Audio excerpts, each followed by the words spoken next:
Okay, अस्सलाम वालेकुम। सो हम कर रहे थे पैथोलॉजी इल्मुल अमराज बेड साइड क्लिनिक का आगे का पेपर मेडिकल ऑफिसर RVS का 23 फरवरी को जो हुआ था। 61 क्वेश्चन है, which test is most appropriate to differentiate streptococcus pyogenes from streptococcus aureus in a clinical microbiology lab.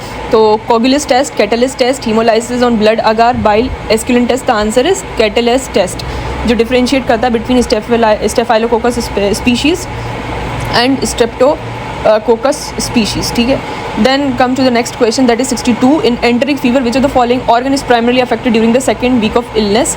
अपन को पता है कि जो टाइफाइड फीवर होता है उसके अंदर जो है एंटरिक फीवर में सल्मोनेला टाइफीज होता है। सेकेंड वीक की अगर हम बात करें तो रेटिकुलो एंडोथीलियल सिस्टम जो है हैविली इन्फेक्शन होता है उसके अंदर, तो specifically leading to significant enlargement of spleen का होता है, तो स्प्लीनोमेगेली हो जाता है, और लिवर का हेपेटोमेगेली। तो अगर इसमें लिवर भी ऑप्शन में होता तो भी करेक्ट होता, लेकिन इसमें स्प्लीन है तो spleen is the correct option. Now, a patient with long standing hypertension is most likely to develop which type of cardiac hypertrophy। तो इसका ये कि लॉन्ग स्टैंडिंग हाइपरटेंशन, इसके जो ऑप्शन है eccentric right ventricular hypertrophy, concentric left ventricular hypertrophy, dilated cardiomyopathy या atrial septal hypertrophy. तो ये है कि लॉन्ग स्टैंडिंग हाइपरटेंशन में आप देखते हो कि हार्ट के अंदर जो है अगेंस्ट इंक्रीज ब्लड प्रेशर की जो है वो बढ़ जाता है, वर्क बढ़ जाता है, वह आफ्टर लोड बढ़ जाता है। तो उसको ओवरकम करने के लिए इस रेजिस्टेंट को लेफ़्ट वेंट्रिकल की मसल जो है बहुत थिक हो जाती है, और ये क्रोनिक प्रेशर्स यानी कि क्रोनिक केसेस में ही देखने को मिलती है। तो इसके अंदर आता है आपका जो इंटरनल चैम्बर वॉल है वो इसमें थिक हो जाते हैं, तो इसकी वजह से कोसेंट्रिक लेफ्ट वेंट्रिकुलर हाइपरट्रॉफी हो जाती है। Now, which scientific work significantly contribute to the foundation of ilmul जरासीम through the development of germ theory. Germ theory आपको पता है कि लुइस पास्टर ने दी थी 19th सेंचुरी के अंदर, और माइक्रो ऑर्गेनिज्म जो कॉज फर्मेंटेशन एंड डिसीज़, तो ये सारी चीज़ें उन्होंने काम किए थे। एस्टेब्लिशमेंट ऑफ फंडामेंटल प्रिंसिपल दिया था ऑफ जर्म।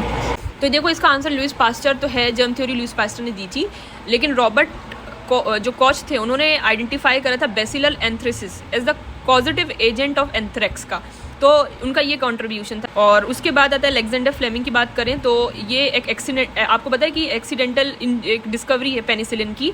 आपको पता है जो एंटीबायोटिक होती है इन्होंने सबसे पहले ईजाद की थी, तो मॉडर्न एंटीबायोटिक मेडिसिन की एडवर्ड जेनर ने। तो ये vaccine and created a small pox vaccine, आपको पता है कि वर्ल्ड फर्स्ट वैक्सीन जो इन्होंने दी थी। How do atherosclerosis and arteriosclerosis collectively contribute to अमराज उरूक कॉम्प्लिकेशंस।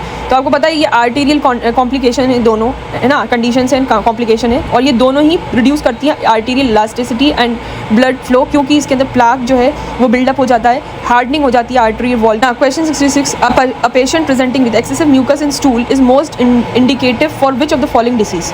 तो याद रखें कि excessive mucus in the stool is classical symptom of inflammatory bowel disease like ulcerative colitis, जहाँ पे क्या होता है कि कोलोन जो है वो इन्फ्लेम्ड हो जाती है, अल्सर्ड हो जाती है। Next question, a 50-year-old smoker presents with a chronic cough actually and shortness of breath, hemoptysis occasionally, chest x-ray reveal hyperinflated lung, flatted diaphragm, which diagnosis best fits this clinical scenario। तो हमारे OPD में हमने इतने सारे chest x ray में ये line जो है बिल्कुल hyper tubular shape, hyper inflated lung और स्मोकिंग अगर आ जाए तो see it's the most common presentation in COPD of course. Now, which of the following best explains why Streptococcus pyogenes is capable of causing severe tissue necrosis in patient with necrotizing fasciitis। तो याद रखें कि इसमें आता है कि जब जो एंडोटॉक्सिक प्रोड्यूस होते हैं बैक्टीरिया के अंदर से, तो ये सुपर क्या होता है कि इट प्रोड्यूस जो आपका स्ट्रेप्टोकोकस पायोजन की पैथोजेनेसिस के बारे में बात हो रही है कि जब ये प्रोड्यूस करते हैं एंडोटॉक्सिन तो ये सुपर एंटीजेंस जो है एज एक्ट करते हैं और इतना मैसिव इम्यून एक्टिवेशन करते हैं। तो क्या होता है कि जिससे सीवियर नेक्रोसिस हो जाती है इन necrotising fasciitis primarily by producing endotoxin that act as super agent। These toxin bypass the normal antigen process pathway and directly activate करते हैं number of T cells और causing a massive release of cytotoxin। आपको पता है cytotoxin तो खतरनाक ही होता है, which leads to widespread inflammation, tissue damage और shock की कंडीशन भी आ जाती है।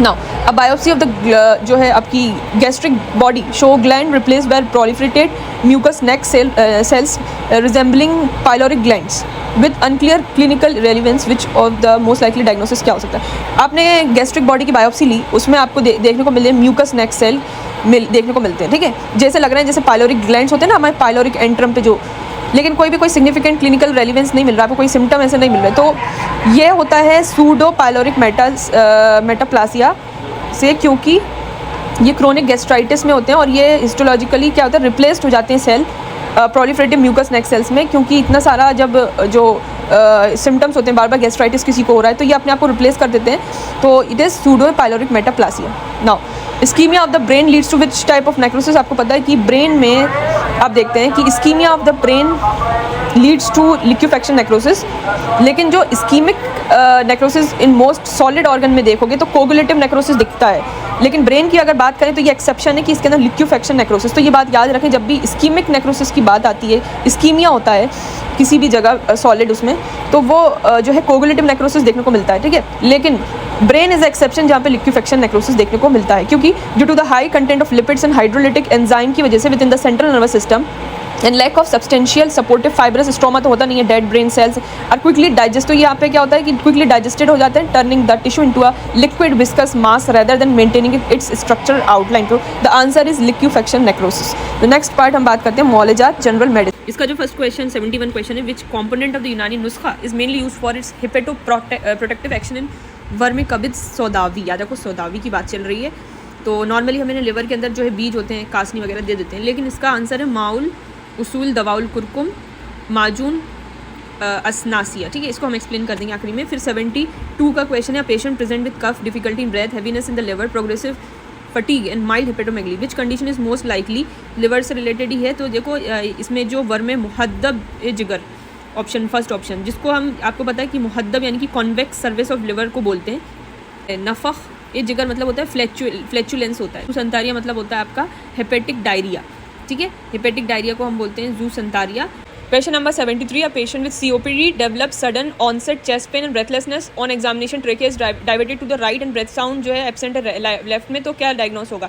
तो अगर COPD का पेशेंट है, चेस्ट पेन है, ब्रेथलेसनेस है, तो पहली बात तो COPD का तो वैसे ही हाइपर इन्फ्लेटेड लंग्स हो जाते हैं ना, और ना ट्यूबरल शेप हार्ट हो जाता है। लेकिन इसमें बात करें ट्रेकिया है ना, राइट साइड में जब एग्जामिनेशन करा तो डेविएट है राइट साइड में, और जब हमने लेफ्ट साइड में उसको ऑस्कल्टेट करा तो वहाँ साउंड नहीं आ रहा है। तो जब भी आप बात करो न्यूमोथोरिक्स की या प्लूरल इफ्यूजन की, तो इन सब में क्या होता है कि जहाँ पैथोलॉजी साइड है उसको के ओपोजिट साइड में ट्रेकिया शिफ्ट हो जाता है। देखो यहाँ पे ट्रेकिया ओपोजिट साइड में शिफ्ट हो गया, पैथोलॉजी कहाँ है? लेफ्ट साइड में, वहाँ साउंड नहीं आ रहा है, यानी कि वहाँ पे कुछ ना कुछ जो है पैथोलॉजी कंडीशन चल रही है, तो लेफ्ट साइडेड न्यूमोथोरिक्स की कंडीशन बनती है, ठीक है।